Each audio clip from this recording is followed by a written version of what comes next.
괜찮으시죠? 네. 네. 네. 혹시 중간에 뭔가 좀 깜빡하시더라도 저희가 사건 현장을 목격했으니까 양해를 좀 해야 되지 않을까 싶고요. 그리고 장항준 감독님 부축한으로 사진 찍혔나요? 찍혔어야 될 텐데. 농담처럼 시작해봤지만 뭐 괜찮으시겠죠? 시작하겠습니다. 오늘 오신 관객 여러분께 인사 한 말씀씩 먼저 부탁드리겠습니다. 장항준 감독님부터 하실까요? 안녕하세요. 영화 왕가 사는 남자의 감독 장항준입니다. 반갑습니다.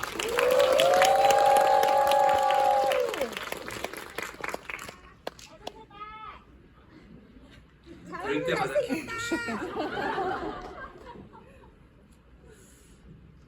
네, 안녕하세요. 저는 왕가 사는 남자를 통해서 벌써 장항준 감독님과 두 번째 GV를 함께 하게 된 배우 손석구입니다. 반갑습니다. 그러니까요. 오픈 더 도어라는 연출작도 함께 관객과의 대화를 해주셨고 오늘도 또 흔쾌히 자리에 나와주셨는데 제가 듣기로는 왕가 사는 남자 현장에 커피차도 보내주셨다고 들었는데요. 그때 장항준 감독님이 꼭 그 감독님 사진을 같이 넣어서 보내달라고 하셨던 것 같은데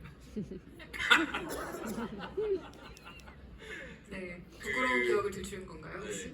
저는 왕가 사는 남자와 그 시작 저는 정말 인연이 많은 영화인데 잠깐만 그거를 얘기해도 될까요? 그러니까 물론 감독님과의 인연도 있고 그리고 제가 그 연애에 빠진 로맨스라는 영화 과거에 만든 영화가 있어요. 그 영화에서 PD를 하셨던 분이 그 이문정 그때 당시에 이제 PD님이 그 독립을 하셔서 제가 알기로는 처음으로 제작을 하신 영화기도 하고 그리고 여러분들 그 다 아시잖아요. 예전에 그 유퀴즈에 나와가지고 굉장히 유명하신 그 장원석 그 대표님하고 저 굉장히 친한데 이제 또 제작을 하셨고 그리고 제 개인적인 매니저가 있어요. 제 매니저가 그 여기 제작부로 들어가서 또 일을 했어요. 본인이 제작을 좀 배워보고 싶다고 해서 그래서 많은 분들이 제가 아는 많은 분들이 이 영화에 참여를 하셔서 제가 이제 커피차도 보내드렸었어요. 정말 약간 조금 충격이 왔나 봐요. 원래도 말을 잘 못하는데 지금 조금 더 안 되는 것 같아요. 이거 커피차 너무 진짜 사실 어찌 보면 그분들 중에 제가 손석구 씨랑 제일 안 친한 사람이에요. 굳이 이제 제가 그 제 사진을 써달라고 말씀드렸던 이유는 좀 과시하고 싶었달까요? 친분을 없는 친분을 그래서 그 사진을 제가 우리 굉장히 친한 척하고 찍은 사진을 써서 그래서 굉장히 좀 뭔가 제 스태프들한테 좀 무시됐던 그런 순간들이 기억이 납니다. 아마도 누군가에게 커피차를 보내달라는 멘트로 연예뉴스 기사가 나는 감독님은 우리나라의 장항준 감독님이 유일한 이 스타성을 정말 어쩌면 좋을지 모를 만한 지점이 있고요. 아니 본격적인 이야기 시작하기 전에 손석구 배우님 지금 미국에서 막 오셨잖아요. 썬댄스 영화제 다녀오셨죠? 네, 어제 왔어요. 네, 출연작으로 가셨죠. 네. 좀 더 얘기해 주시면 안 될까요? 썬댄스 어떠셨는지. 배드포드 파크라는 영화로 다녀오셨죠. 네. 썬댄스 영화제가 영화가 잘 된 것 같고요. 그렇습니다.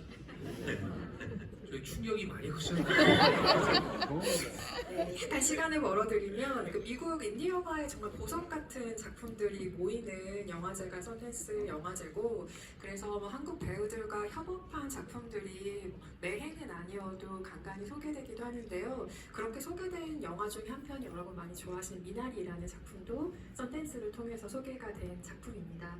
곧 영화제가 개막을 마치고 폐막하는 걸로 알고 있는데 또 어떤 안무가 들려올지 기대하고 있겠고요.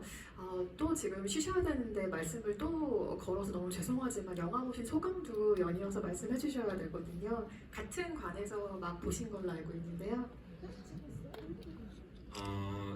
일단은 그 제가 평소에 그 좋아하고 되게 팬인 선배님 또 후배 배우분들이 많이 나오시더라고요. 정말 이 역시 감독님의 뭐라 그럴까 캐스팅 능력, 캐스팅 수완에 좀 감탄하면서 봤어요.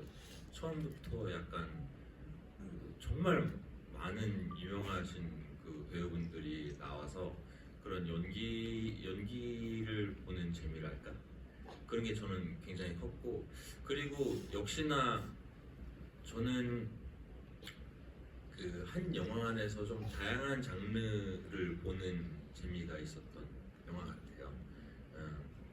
당연히 이제 대한민국에서 그 어떻게 보면 뭐 다른 장르의 연기도 굉장하시지만 뭐 제가 감히 생각하건데 그런 어떤 굉장히 코믹한 연기의 대가이신 그 유해진 선배님의 그런 좀 코믹한 장면도 있고 액션적인 것도 있고, 그리고 그 굉장히 드라마가 좀 마지막에 가서는 아마 많이 좀 눈물을 흘리시는 관객 여러분들이 있으셨을 텐데, 그런 좀 드라마적인 것도 강하고 해서 그 여러 가지 장르가 섞여 있는 그 영화여서 좀 만족도가 굉장히 컸습니다.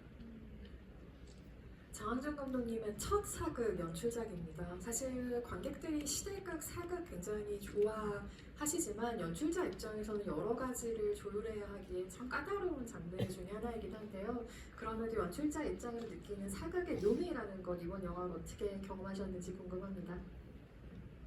그 사극은 정말 전 이제 사실 제가 사극을 하게 될 거라고 생각을 전혀 못했었는데,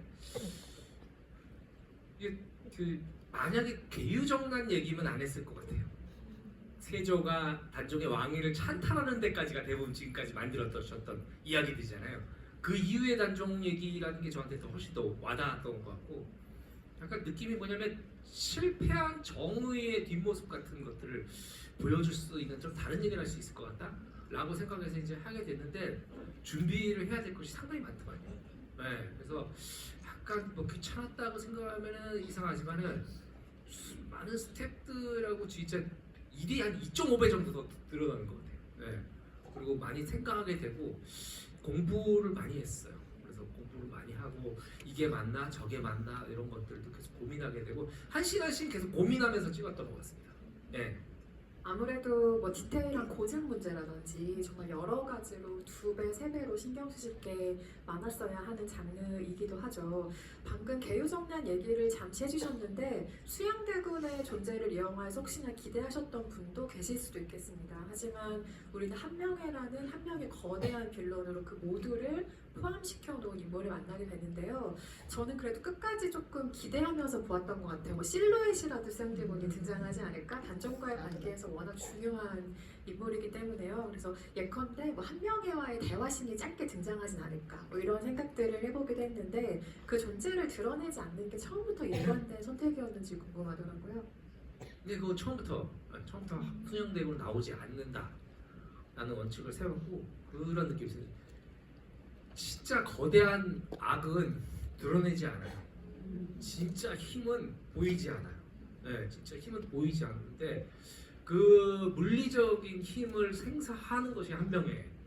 한명회는 세조가 가진 어둠의 권력과 힘을 모두 포함한 대상이고, 등장하지 않았던 가장 큰 또 이유 중에 하나는 수양대군이 등장하는 순간 그게 수양대군으로 보이는 게 아니고 배우로 보일 것 같은 거예요. 예를 들면 또 어떤 분한테 제가 카메오 출연을 부탁드렸을 거 아니에요. 이정재 씨가 해달라고 했어. 근데 그 순간에 몰입이 깨질 거라고 생각했어요. 어떻게든 나오는 순간에, 그 짧은 순간에. 그래서 저는 사실 카메오라는 거는 원래 기본적인 그 지금 많이 좀 변질됐는데 카메오는 관객이 못 알아봐야 카메오거든요. 예를 들면 히치콕 감독이 자기 영화에서 버스 운전기사로 나온다든지 뭐 지나가는 행인으로 나온다든지, 원래 이게 카메오의 의미인데 지금 마치 굉장히 좀 위트인 특별 출연 같은, 그래서 그것들은 처음부터 전혀 고려를 안 했었어요. 그냥 한명회, 이건 오로지 한명회의 어떤 안타고니스트로서 존재해야 되겠다고 생각을 했습니다. 방금 히치콕 얘기해 주시니까 그의 영화에는 언제나 그 사람이 등장을 하죠. 마틴 스콜세이지도 가끔 카메라 뒤에서 서 있다가 본인이 출연하고 싶은 장면을 꼽아서 연기하는 경우도 있는데, 장항준 감독님이 본인의 연출작에서 카메오로 등장하신다면 언젠가 어떤 모습일지 또 기대가 되는 답변이기도 합니다. 그때 한번 우리가 잘 찾아보기로 하고요. 손석구 배우는 언젠가 기회가 닿는다는 사극 출연을 꿈꾸세요. 왜냐하면 배우의 어떤 성향에 따라서 누군가에게는 전혀 좀 닿지 않는 장르일 수도 있다고 생각하거든요. 네, 저는 좀 닿지 않는 배우 같아요. 근데 뭐 한 번은 하지 않을까요? 네, 뭐 그러는데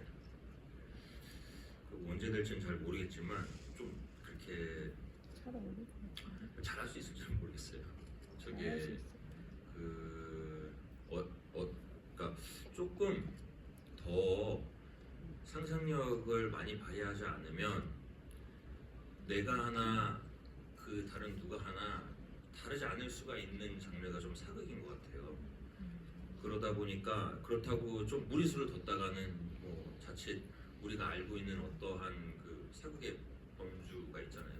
거기서 또 너무 벗어나도 안 될 것 같고 그냥 뭐 막연하게 상상을 해봤을 때 좀 쉽지 않은 작업일 것 같아요. 그럼 이거는 정말 한 80%는 그냥 농담으로 해보는 질문이긴 한데 만약에 이 영화의 캐스팅 보드가 완전히 비어있다. 지금 시나리오만 나오고 캐스팅을 시작해야 되는 단계다. 그런데 손석구 배우는 무조건 한 역할을 맡겨야만 한다. 라고 한다면 장항준 감독님은 어떤 역할을 이 영화에 제안하고 싶으세요? 일단 이용이는 아닐 텐데. 나이에서 안 되나요? 네. 그래서 제가 만약에 그 배우님께 제안을 드리는 게 사실 악인을 그리는 게 배우로서는 되게 흥미로운 지점에 있다고 생각을 해요.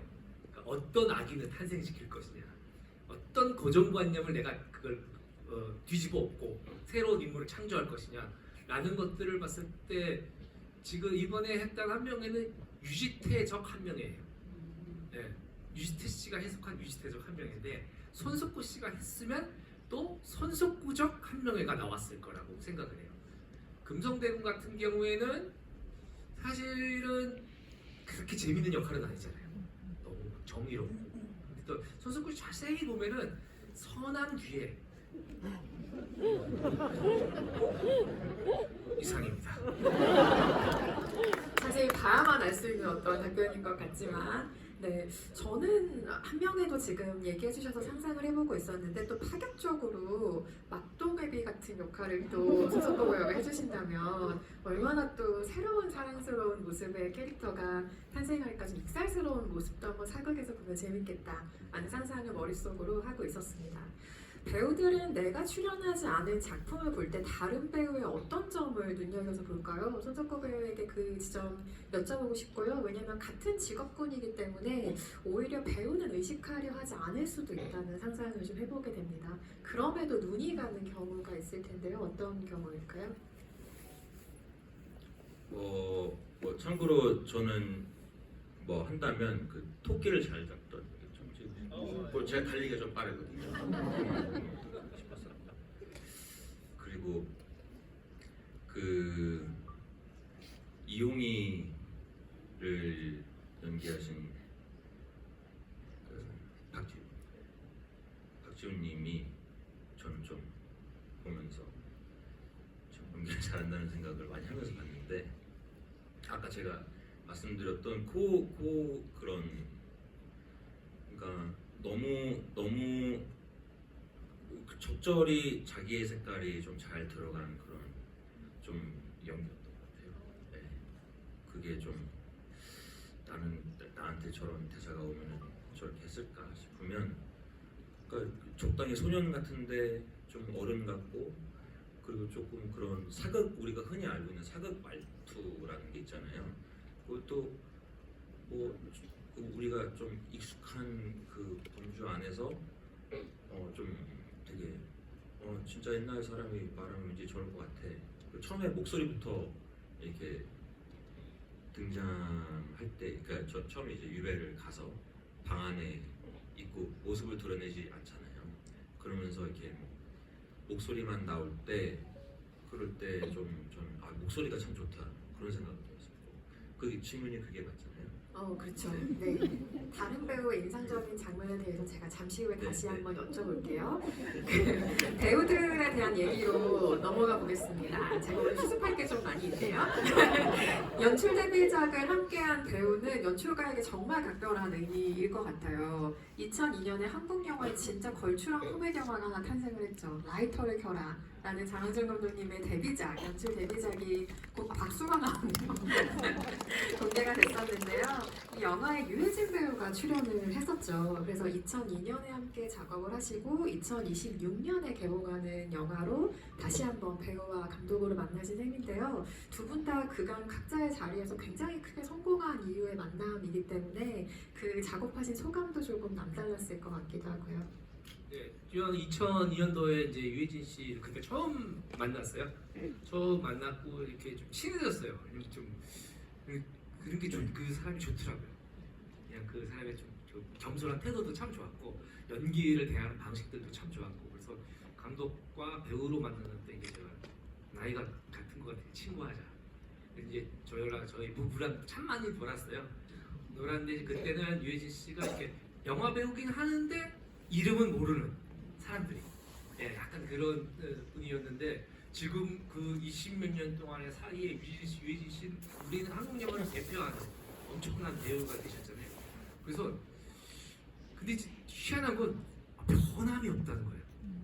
변함이 없다. 그리고 오히려 연기에 대한 어떤 폭 그런 것도 넓어지고 깊이가 더 있어졌다. 유해진 씨한테 제가 그 모니터를 보면서 그런 얘기를 했습니다.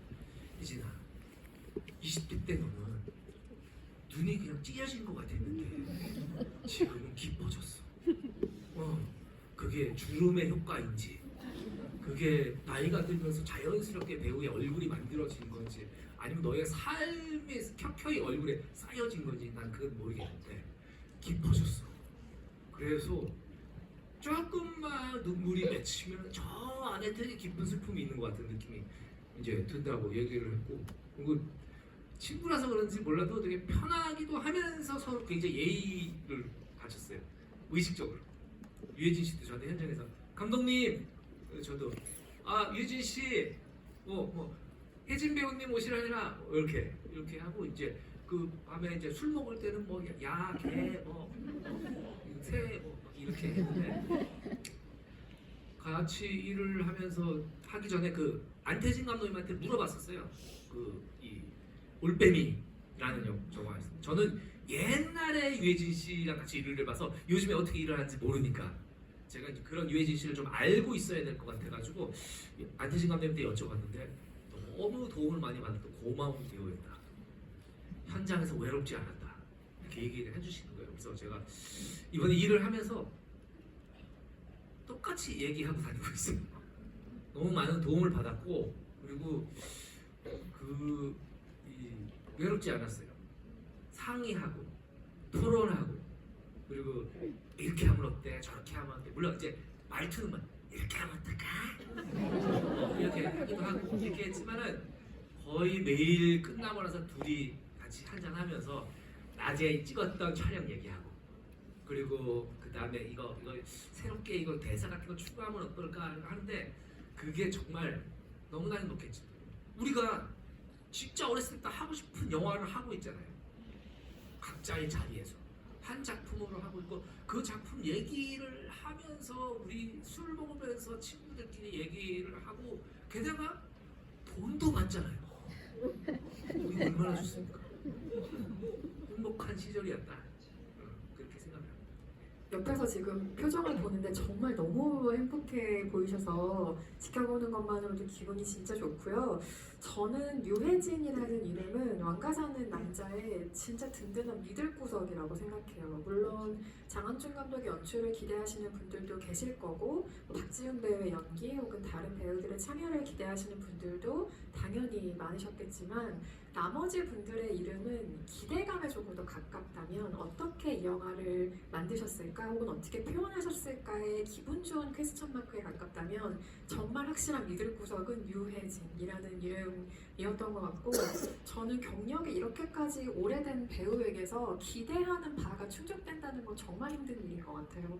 하지만 관객이 기대하셨던 바 그대로 어쩌면 그 이상을 유해진 배우가 이 영화에서 보여주셨다고 생각을 하고요. 그리고 후배 배우가 돋보일수록 굉장히 너른 품을 내어주셨다는 생각을 이 영화를 통해 굉장히 많이 하게 됐어요. 여러 가지로 정말 믿을 구석의 배우였다라는 생각이 들고요. 그 이렇게 깔려진 판 안에서 우리는 박지훈이라는 엄청난 배우를 이 영화를 통해 재발견을 하게 됩니다.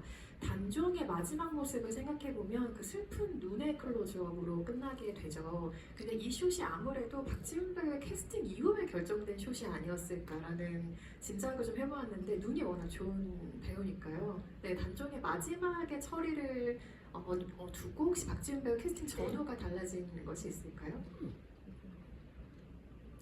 놀랍도록 날카로운. 네. 사실 원래 시나리오에는 아내 모습이 전혀 없었어요.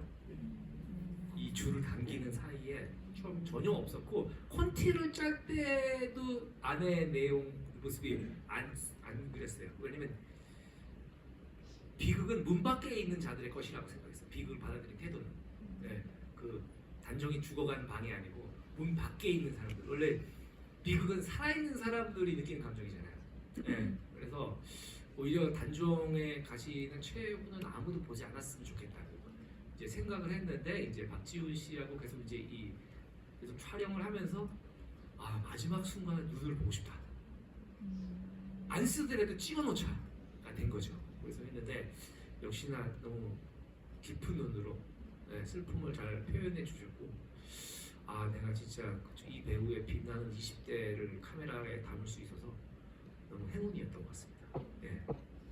영화계가 앞으로 진짜 많이 찾을 이름이 될 것 같죠? 박지훈 배우 여러 작품으로 사실 연기 경력이 짧지 않지만 약한 영웅이라는 시리즈 장항준 감독이 그 시리즈를 보고 캐스팅하셨다고 밝히기도 한 약한 영웅 시리즈가 이 배우를 정말 눈이 확 뜨이게 발견하게 했다면 이 영화는 거의 날개를 달아주는 작품이 아닐까 싶어요. 앞으로 어떤 연기를 보여주실지 너무너무 기대가 되는 얼굴을 다시 한번 만나게 된 것 같고요.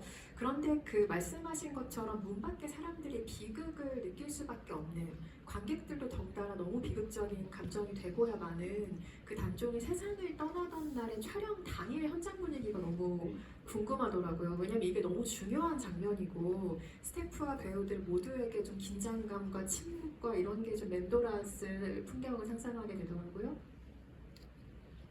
아침부터 긴장.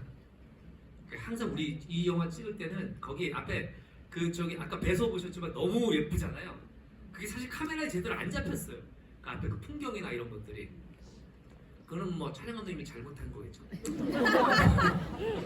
아무튼간에 그 풍광들이 너무 좋고 날씨도 너무 좋았어요. 항상 기온도 너무 딱 사람이 지내기에 좋고 너무 항상 좋은 분위기였는데 이제 그 씬을 찍은 날은 아침부터 모두 긴장한 상태로 일어나서 침묵 속에서 일을 시작했어요. 누구 하나 큰 소리 현장에서 안녕하세요 이런 말 아무도 안 하고 그리고 이제 저도 제 자리에서 준비를 하고 있는데 이제 저희 분장 하시는 선생님이 송정희 선생님이 이제 톡이 온 거예요. 감독님 빨리 여기 분장 차로 오시면 안 돼요. 왜요? 혜진 배우님이 울고 계세요. 찍기 훨씬 전인데 거기서 갔더니 정말로 막 분장을 하면서 막 울고 계시더라고요. 그래서 그게 어떻게 위로할 수도 없고 어떻게 할 수가 없잖아요. 그냥 등을 이렇게 한번 툭툭툭 두드려주고 그러니까 이렇게 감정이 계속 빠져 있어가지고 주체가 안 되는 거예요. 그래서 현장에 올 때도 이제 이 배우 다른 배우들도 그렇고 스태프들한테도 굉장히 중요한 촬영이니까 다들 큰 소리 내지 말고 배우의 감정을 지켜줘야겠다. 그래서 되게 조심스러웠고 그리고 박지훈 씨가 이제 잠깐 이 밖에서 잠깐 둘이 만났대요. 만났는데 박지훈 씨가 이렇게 인사를 했대요. 그래도 후배니까 이제 안녕하세요 선배님 이랬는데 유진 씨가 보고 절로 가라고 손짓으로 하고 그냥 시선을 외면해 버렸다는 거예요. 그래서 아 진짜 그래서 어찌 보면 촬영할 때 카메라 돌아갈 때 두 사람 처음으로 서로 마주봤어요. 그 전까지 서로 마주보지를 않고 대사도 맞춰본 적이 없고 그냥 날것의 감정 그대로 가서 했는데 정말 두 분이 너무 좋은 연기를 보여주셔서 감사하다고 생각하고 진짜 아 이렇게 배우들 덕을 제대로 보는구나. 약간 날로 먹을 수 있어서 너무 좋았어요. 모니터를 보며 기쁨을 감출 수 없는 나 이런 모습을 한번 상상해보게 되고요. 아까 손석구 배우님, 박지훈 배우 얘기도 잠깐 해주셨지만 관객으로서 가장 인상적으로 남는 장면 혹은 동료 배우로서 감탄한 장면 이 두 개가 일치하는지도 궁금해요. 각각 다른 장면일 수도 있다고 생각하거든요. 제가 감탄한 장면과 재밌게 본 장면이요. 그렇죠. 근데 배우로서, 관객으로서 이게 동일한가요? 그런 것 같아요. 네. 저는 사실은 역시나 마지막인 것 같은데, 저는 사실 역사적 배경이 없었어요. 네, 아예 없이 봤어요. 네, 그래서 정말로 둘이 잘 될 거라고 믿어 의심치 않았었어요. 저는. 네. 마음과 영원히 사는 네, 남자들. 저는 이게 실화 바탕인지도 몰랐고, 그리고 그러니까 왕이 그렇게 됐지만 다시 왕으로 돌아갈 수는 없겠지만 그래도 뭔가 둘이 협심해서 이겨낼 줄 알았어요. 근데 너무 놀랐어요. 그래서 저는 그러니까 이럴 수도 있어요. 근데 저는 어떻게 이해를 했냐면요. 활로 자기를 죽여달라고 했잖아요. 한 줄로. 활줄로. 그리고 문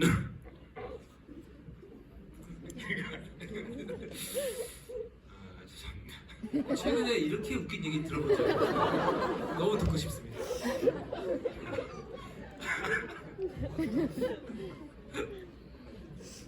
문 안에를 안 보여주신 그 네. 깊은 뜻을 저는 이해를 못하고, 뭔가 그러니까 반전이 비극은 밖에 남은 자들의 것이라는 걸 저는 모르고 어.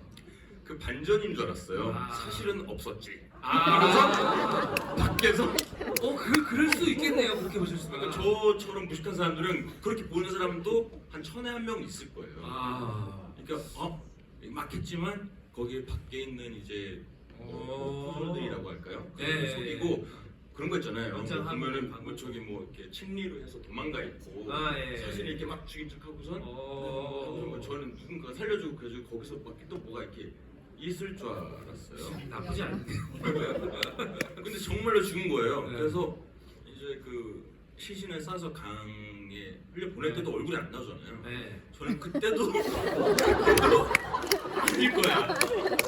사실은 저렇게 했지만 어딘가에 딴 데 가면 어디 불 속에 들어가면 둘이 만날 거야. 이런 희망을 계속 품었는데 마지막에 이렇게 나오면서 진짜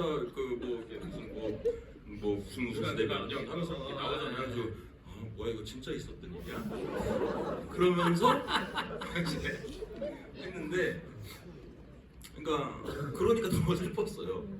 진짜 죽은 거야? 그치요. 네. 뒤를 아예 모르시니까. 네. 와. 그리고 너무 이제 코믹하게 시작을 했기 때문에 네. 또 그게 나름의 반전이었던 것 같아요. 제가 아까 전에 여러 장르가 있다 하는 게 네. 그렇게 하다 보니까 마지막에 이제 유해진 선배님의 그 슬퍼하는 모습들이 저는 그렇게 보면서 가끔 그런 감정적인 연기 같은 것도 말씀하셨지만 네네. 그거 진짜 쉽지 않아요. 그렇죠. 네. 근데 그리고 사실은 저는 유해진 선배님처럼 오래 연기를 하는 거는 당연히 아니지만 어느 정도 하다 보면 솔직히 그게 더 안 되는 것 같아요. 그러니까 패기 있던 신인 시절보다 더 그 감정 연기를 쉽게 포기하게 되는 것 같아요. 왜냐면은 그 편집의 기술이라든지 촬영의 기술에 내가 10분 도움을 받을 수 있다는 거를 어느 정도 눈치채고 나서부터는 그렇게까지 안 해도 되지 뭐 이렇게 할 수가 있거든요. 근데 거기에서 정말로 그러니까 온 힘을 다해서 연기하시는 네. 게 저는 배우로서도 그렇고 관객으로서 그러니까 배우로서는 감동이었고 관객으로서는 충격이었고 그렇습니다. 네. 혼자 스릴러를 보시는 처음이면서 진짜 아니 지금 여러 가지로 혼란스러우시겠 시차 적응도 안 됐지 지금 영화는 충격적이지 올라오면서 머리도 다쳤지 시차 적응도 여러 번 좀 있어요. 그것도 좀 감안해 주시기 바랍니다. 제가 만약에 시차가 아니었으면 맞다 중학교 때 좀 배웠던 것 같아 이렇게 했을 수 있는데 네, 그렇습니다. 있습니다. 그리고 혹시 관객석에 나는 손석구 배우랑 똑같이 생각했다 있을 수 있거든요. 혹시 계세요? 있네. 아 손을 드신 분들이 계시네요. 네 외롭지 않게 네, 소수견이 아니었다는. 이게 진짜 스포일러네요. 그러네요. 죽는 게. 네, 의도하지 않은 스포일러가 돼버렸는데 아니 그럼 연이어서 이렇게 한번 질문 드려볼게요. 어몽도와 단종의 그 관계성을 어떻게 보셨는지 궁금한 게 누군가는 좀 애틋한 부자 관계, 그러니까 유사 부자 관계처럼 보이기도 하고 너무나 어린 나이에 아버지를 잃었던 소년이기도 하니까요. 느슨한 의미에서 이게 또 브로맨스의 관계처럼 보이기도 하잖아요. 어떤 관계성으로 읽으셨어요?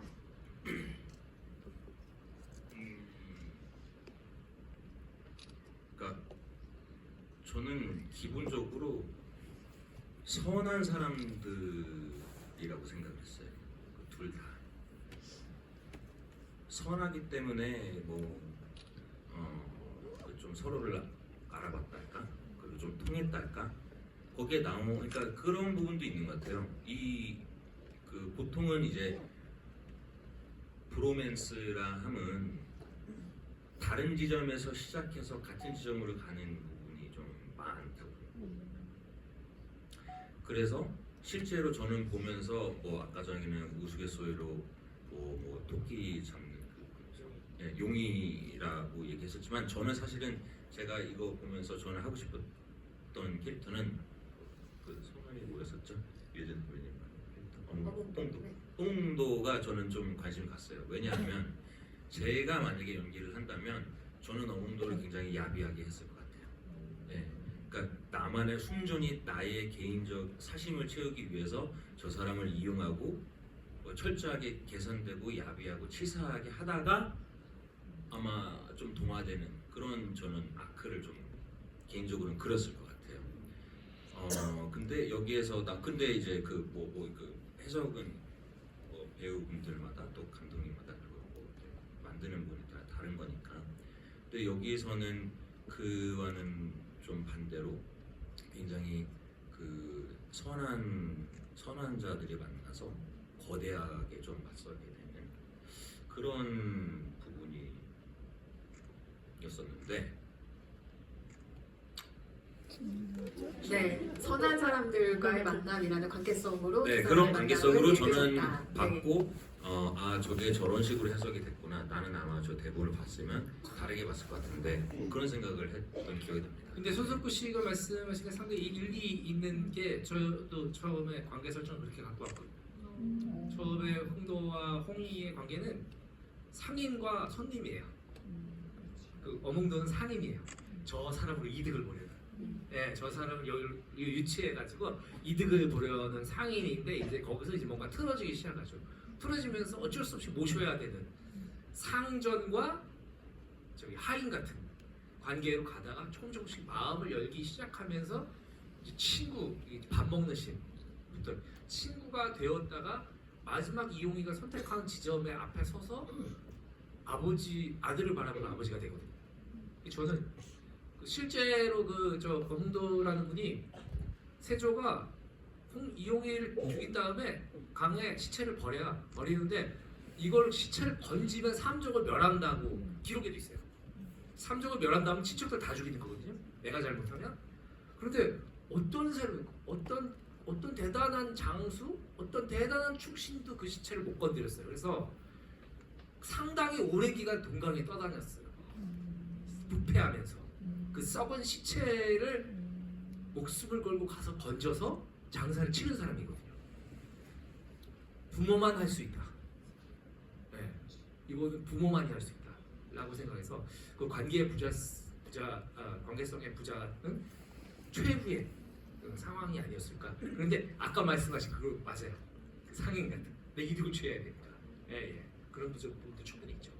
아니 그래서 이 둘의 관계가 영화가 진행이 될수록 너무 애틋하게 그려지기 때문에 그 관계에 서서히 동화되는 과정을 관계에 겪게 돼요. 그러면 어떤 바람을 갖게 되냐면 역사적인 사실의 끝을 알고 있지만 이게 영화적인 판타지가 있으면 좋겠다. 그러니까 영화가 할 수 있는 허구 엔딩이 좀 있으면 좋겠다라는 바람까지 영화를 보면서 가게 되더라고요. 그래서 예컨대 뭐 단종이 떠나는 건 어쩔 수 없지만 떠난 이후에 뭐 예를 들면 어몽도의 꿈 장면을 추가한다던가 이런 식의 좀 뒷이야기, 판타지를 허락하는 방식을 고민하신 적이 있는지 궁금했어요.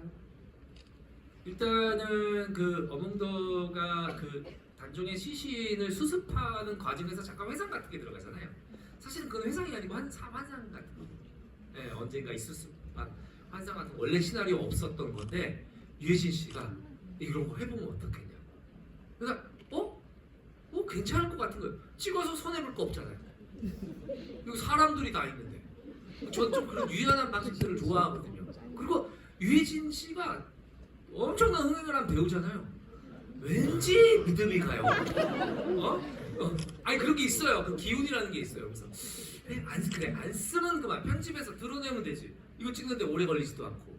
그래서 그것들을 찍어갖고 넣었는데 그 장면이 우리 관객들 그 모니터 시사할 때도 가장 평점이 높았던 장면으로 나왔던 것 같고, 개인적으로 시나리오를 수정하면서 들었던 생각은 이 뒤가 너무 역사가 뻔하니까, 물론 이제 안 그러신 분들도 있지만 이게 이제 금성대군이 그냥 한양으로 진격을 해서 세조를 끌어내리고 다시 단종을 왕이 앉히는 장면에서 끝났으면 좋겠다. 그렇게 되면 이제 일이 커져요. 굉장히 일이 커져요. 역사를 완전히 바꾸는 거고 대규모 전투씬이 나와야 됩니다. 한 4, 50억이 더 들어가요. 이제 그리고 역사 왜곡 뭐 난리가 나죠. 그리고 이제 유작이 되는 겁니다. 그거를 근데 이 비근한 예로 그렇게 하는 것도 생각해볼 수 있지 않을까라고 잠깐 생각했던 이유가 그 쿠엔틴 타란티노 감독의 버스터즈라는 영화 있어요. 거기 이제 그 히틀러 암살을 하려고 하는 그 특공대 같은 사람들의 얘기인데 거기서 히틀러를 죽여요. 그 역사를 바꿔버립니다. 네, 그런데 그게 그 타란티노 감독의 가장 큰 흥행작이에요. 전 세계적으로.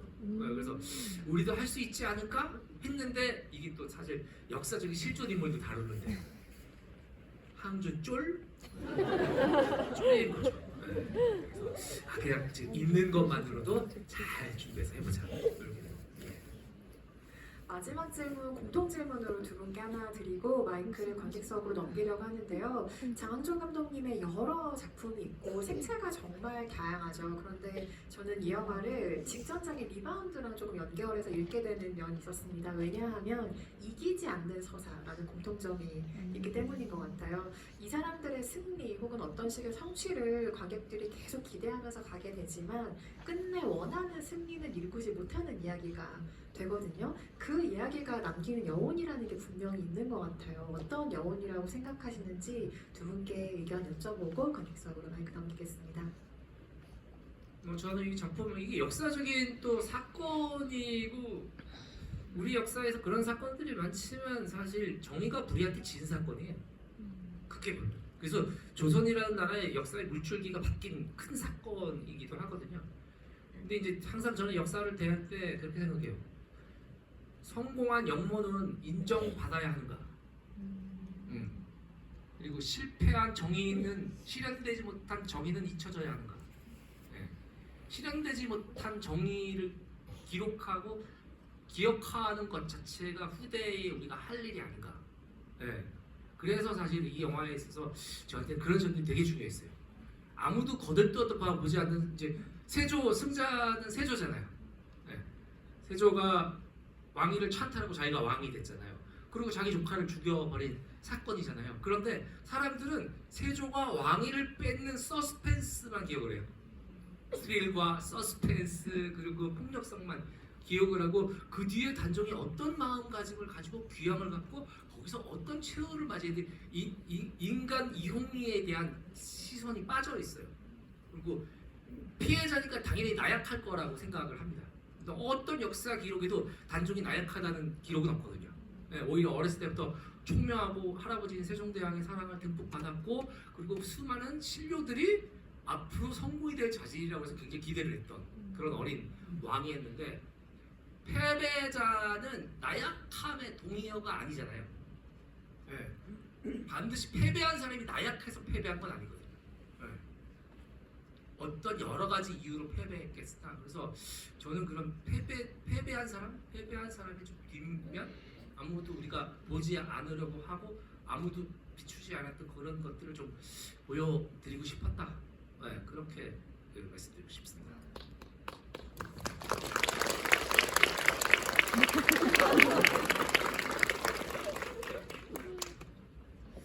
저는 흡사 EBS나 그 JTBC에서 하는 그 역사 강의를 바로 옆에서 직관하는 것 같은 느낌이었어요. 그때 듣다 보니 맞는 말인 것 같아요. 저도 사실은 저부터도 자극적이고 그 승리하는 사람의 통쾌한 이야기를 항상 보는 것 같아요. 특히나 요즘에는 더. 네. 그래서 뭔가 저도 미처 깨닫지는 못했지만 이게 그런 면에 그 뭐가 다르지라는 거를 제가 딱 집어내지 못하다가 그 부분인 것 같네요. 네, 그 아까 보셨었죠? 그 패배 저 실현되지 못한 정의는 잊혀져야 하는가? 잊혀져야 하는가? 네. 그게 그런 영화들이 좀 많이 나와야 되는 게 아닌가 그런 생각을 했습니다. 근데 생각해보면 손석구 배우의 출연작 중에서도 그런 게 있죠. 뭐 전 지금 머릿속에 댓글 부대가 싹 스치고 지나갔는데 그것도 무언가의 성공의 성취의 이야기는 아니니까요. 그래서 그때 손석구 배우 얼굴 클로즈업 장면이 지금 싹 스치고 지나가는 경험을 하기도 했습니다. 관객석에서 질문 있으신 분 손 들어주시면 마이크 전달 드릴 텐데요. 선물이 준비되어 있습니다. 스페셜 굿즈 복주머니 세트 드린다고 하거든요. 장한주 감독님이 가장 첫 질문하실 분 한 분 지목해 주실까요? 그러시겠죠. 저는 저 러브 항준이? 러블리 항준이? 왜냐면 저거 이제 집에서 준비해 오신 거 아니에요? 네, 준비했어요. 네네. 말티즈 그립까지 붙여오셨네요. 네. 이제 눈물자가 없어질 것 같아요. 아유 감사합니다. 네, 너무 재밌게 봤습니다. 네. 제 질문은요. 네. 이거는 역사니까 모두가 아는 결말이잖아요. 네네. 손석구님 빼고. 네, 근데 이런 얘기를 할 때 부담감은 없었는지. 사실 그거 자체가 굉장히 부담스러웠어요. 그래서 처음에는 이제 안 하려고 했죠. 네, 이게 왜냐면 이제 너무 결말을 다 알고 있고 어떻게 비틀 수도 없고 뭐 이렇게 돼가지고 그리고 투자받기가 거의 힘들 거라고 생각을 했어요. 그래서 사실은 투자받는 거에 대한 기대도 크게 안 하고 그냥 청춘을 한 6개월 정도 시나리오 쓰는데 날려도 나쁘지 않겠다. 그래서 이제 청춘이란 말에 의문을 제기하시는 분들 계시고 중춘을 한번 진짜 젊었을 때 그냥 막 기약 없이 해볼 때 있잖아요. 그렇게 지금 한 번은 해보는 것도 나쁘지 않겠다 했는데 기적적으로 투자가 되고 배우분들이 다 합류를 해주셔가지고 하게 됐는데 사실은 되게 좀 투자가 될 거라고 생각하면서 쓴 시나리오는 아니에요. 그리고 운이 좋았고 그리고 전 또 뭐 생계는 또 예능으로 가능한 상황이었어요. 네. 그리고 그냥 가끔 한국 영화에서 하지 않은 시도 같은 것들이 가끔 박수 받는 때가 있잖아요. 그거는 누군가 계산 없이 해야 되거든요. 네. 여기에 요즘에 스릴러가 잘 되니까 나 스릴러 해야지 이렇게 계산하고 하면 그건 발전이 아닙니다. 그거는 그냥 시류에 편승하는 거지. 그건 잘 될 수도 없고 항상 다른 각도, 다른 이야기로 계산하지 않고 해왔던 게 제가 아는 영화인들은 그렇게 했거든요. 그런 것들이 아주 감사하게도 투자자들도 투자해 주시고 배우분들도 같이 참여해 주시고 제가 여러분들께 이 작품을 보여드릴 수 있는 날이 그렇게 오게 된 것 같습니다.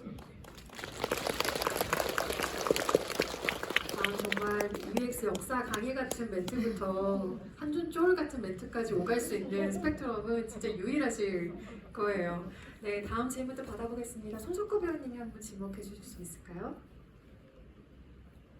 네, 저기 저 맨 끝에 모자 쓰고 회색 후드. 네, 손 들고 계신 분이요. 네. 네, 안녕하세요. 2시간이 어떻게 갔는지 모르게 몰입해서 영화를 잘 봤습니다. 이 영화의 가장 큰 매력은 캐릭터 운영 능력이 좀 탁월했다라고 생각하는데요. 저는 감독님한테 2가지 질문 드리고 싶은데, 첫 번째는 하고 많은 이야기 중에 이 개유정난 속 이 어몽도라는 인물을 영화로 그려야겠다 결심한 포인트가 궁금하고, 두 번째는 영화를 만드실 때 가장 중시하는 것, 이 하나만 영화에서 살릴 수 있다면 남기는 감독님만의 좀 가장 지향적 이런 게 궁금합니다. 영화를 하시는 분이 그죠? 계시는 것 약간 같은데. 직업이 네, 그죠? 네, 영화를 하시나요? 오, 굉장히 그 날카로운 질문 상당히 당황스럽습니다. 농담이고요. 영화에서 제일 필요한, 전에 이제 이준익 감독님이 그런 말씀하셨어요. 영화에서 가장 중요한 3가지가 있는데, 첫 번째는 시나리오, 두 번째는 시나리오, 세 번째는 시나리오다. 그만큼 시나리오의 중요성을 얘기해줬는데, 사실 거기서부터 모든 것들이 출발해서 시나리오가 가장 중요하다고 생각하고, 그 다음엔 저는 연기라고 생각해요. 결국 그 관객분들이 보시는 건 배우를 얼굴을 통해서 감정을 보시는 거잖아요. 예. 그래서 이 시나리오는 배우분들하고 같이 일을 하기 위한 설계도라고 생각하고, 예. 설계도에는 디테일이 없는 경우들이 있습니다. 아주 러프한 스케치라고 생각해요, 시나리오. 그래서 저는 작업할 때도 배우분들한테 입에 맞게 다 고쳐도 상관없다고 말씀드려요. 당신의 말이어야지 나의 대사에서는 그 책상에서 쓴 글은 말이 될 수 없다고 생각해요. 기본적인 가이드만 있을 뿐이지. 그래서 놓치기 싫은 2가지라고 얘기한다면 시나리오와 배우. 배우, 연기 잘하는 배우. 그리고 배우가 표현해 주는 것들이 우리가 할 수 있는 유일한 표현 방법이라고 생각을 하고, 앞에 거가 까먹었어요. 운동. 우리가 이제 그런 지점이죠. 진짜 용기를 낸다는 것은 어떤 것인가? 어몽도가 보면 이 극 안에서 항상 굉장히 좀 뭐랄까 나의 이득이 되는 것들만 이제 선택을 해요. 항상 그런 선택을 하거든요. 항상 그런, 처음부터 모든 그런 선택을 해요. 어찌 보면 개인에게 있어서는 합리적인 선택이에요. 이 결정이 나한테 유리한가? 아닌가? 내가 손해봐야 되는가? 손해보면 안 되지. 그럼 나 이득을 봐야겠어. 이렇게 하는 것이 나한테 나의 안위를 위해서는 좋아? 라고 계속 자기에게 유리한 선택들을 합리적인 선택들을 해나가요. 그런데 마지막 순간에, 가장 중요한 순간에 비합리적인 선택을 하거든요. 네. 비합리적인 선택을 했던 그 한 줄, 2-3 줄의 역사만으로는 이해되지 않는 사람의 감정을 상상하고 보여주고 싶어라고 할까? 예, 그래서 어몽도라는 분을, 어몽도 뭘 얘기하려고 했는데, 영월에 가면 장릉이라고 단종 임금님의 묘가 있어요. 그게 어몽도가 시신을 수습한 다음에 그냥 매장한 그 자리예요. 거기서 위치가 바뀌지 않았어요. 그 위에 다른 건축물들을 엮어가지고 이제 장릉이 돼 있는데, 그 장릉에서 불과 얼마 안 떨어진 곳에 그 어몽도의 묘도 있고, 그리고 어몽도 기념관이라고 있는데 지금은 아마 동상만 있을 겁니다. 그 동상이 뭐냐면 물에 빠져 있는 젖은 골룡포를 입은 단종을 어몽도가 안고 있는 장면이에요. 물 속에서 막 끄집어내서. 그 동상이 굉장히 슬퍼요. 그래서 유해진 씨랑 이제 촬영하기 전에도 그걸 가면서 보면서 둘이 묘했죠. 이게 사실은 600년 전? 600년 전 사람이잖아요. 600년 전 사람을 연기해야 되는 사람과 600년 전의 이야기를 전체적으로 만들어야 되는 사람이, 우리 누구도 이름도 모르는 그 동상을 만든 누군가에게 영감을 받은 거죠. 그래서 이건 진짜 할 가치가 있다. 이 추모를 그 슬픈 애도를 대하는 우리 태도가 어문도에게서 느껴지지 않을까. 그런 것들이 저한테 큰 끌림이 있었던 것 같습니다. 동상은 거의 지금 상상해보면 거의 피에타 느낌의 어떤 맞아요, 피에타 느낌이 느낌이 있을 것 비슷해요. 같은. 네, 그리고 거기 아마 그 인터넷에 보면 인터넷 I can speak Korean only. Yes, yes, sure. 그 여기 사진에 어문도 동상을 보면 너무 그 제가 하나 드린 말씀 뭐죠? 너무 슬퍼요. 그 눈빛, 동상의 눈이 그렇게 디테일하게, 난 그 동상 만드신 분이 누군지 모르겠는데 너무 잘 만드셨어요. 영월 시에서 상 주셔야 되거든요. 예. 아니 그 보통 잘 만든 영화의 경우에 이게 꼭 있는 것 같아요. 어떤 표정을 보고 싶다. 나는 굉장히 디테일한 욕망이 그 영화를 굉장히 디테일하게 만들어 간다는 생각을 하거든요. 그래서 어떤 이야기를 하고 싶다, 뭐 어떤 사회상을 그리고 싶다도 중요하지만 그리고 싶은 표정에 얼마나 제작진과 배우가 집중하느냐에 따라 어쩌면 그 한 끗의 완성도가 달라질 수 있겠다라는 생각을 하는데 왕가 사는 남자가 왜 잘 나왔는지 알겠네요. 지금 답변으로 더 가능할 수 있었습니다. 감사합니다. 그 이제 한 가지 더 제가 원래 말하는 겁니다. 이해해 주시고 그 이분이 그래서 장례를 치러요. 어문도 이분이 장례를 치르고 이제 그 묘에 묻고 숨어 살아요. 평생을. 네. 정확히 어디서 사망했는지도 몰라요. 네. 그렇죠. 그러니까 숨어서 살아요. 그러니까 모든 인생을 그냥 다 포기한 거예요. 가족들도 다 뿔뿔이 다 숨어 살아요. 평생. 그건 정말 어려운 일입니다. 그죠? 그죠. 이거 봐. 진짜 슬퍼요. 이게 무슨 너무 슬퍼. 네, 거의 정말 위인의 이야기를 생각하게 하네요. 아까 제가 미처 말씀 못 드렸는데 더 많은 질문을 받기 위해 질문을 하나씩만 양해 부탁드리겠습니다. 맨 앞에 손 드신 분께 마이크 드릴까요? 다음은 사이드로 갈게요.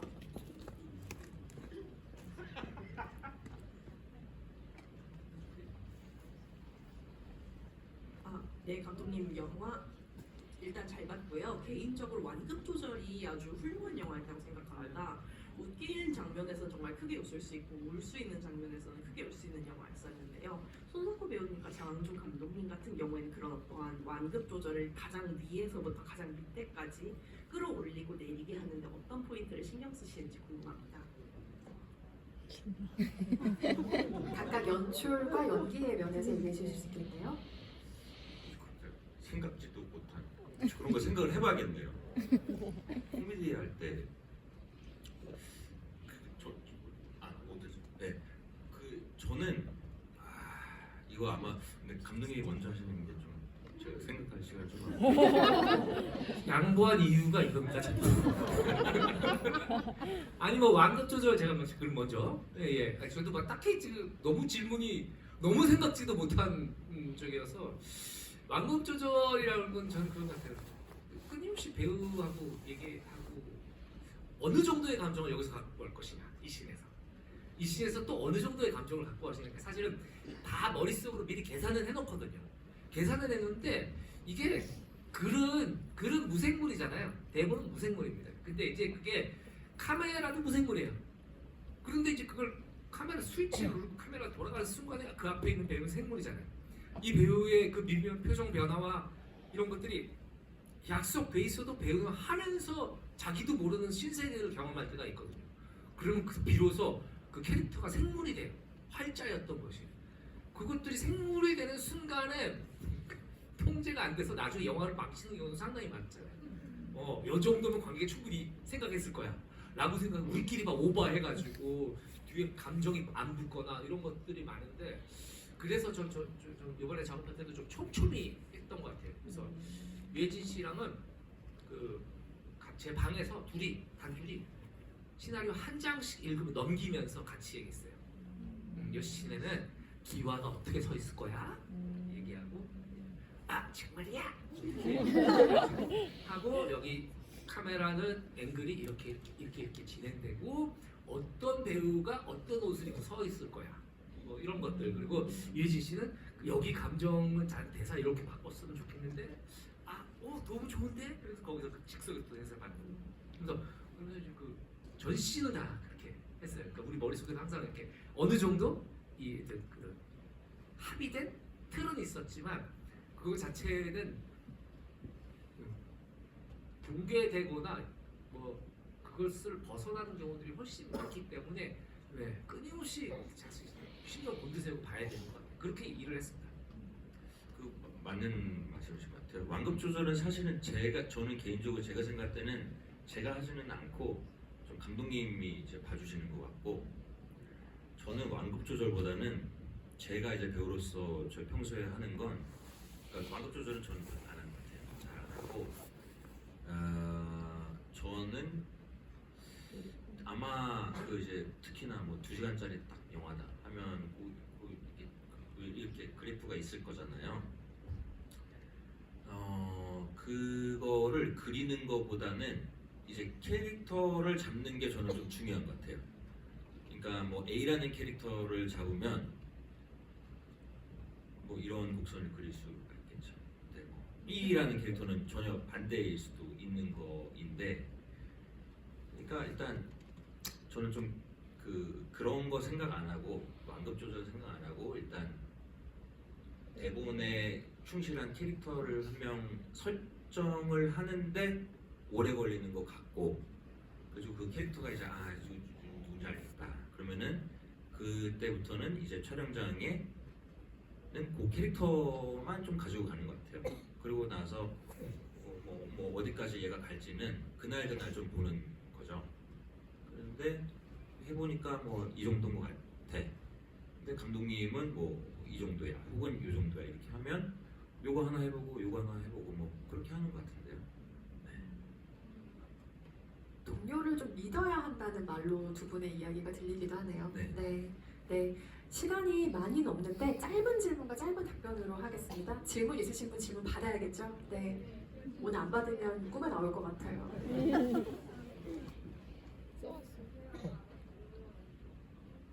마이크 드시고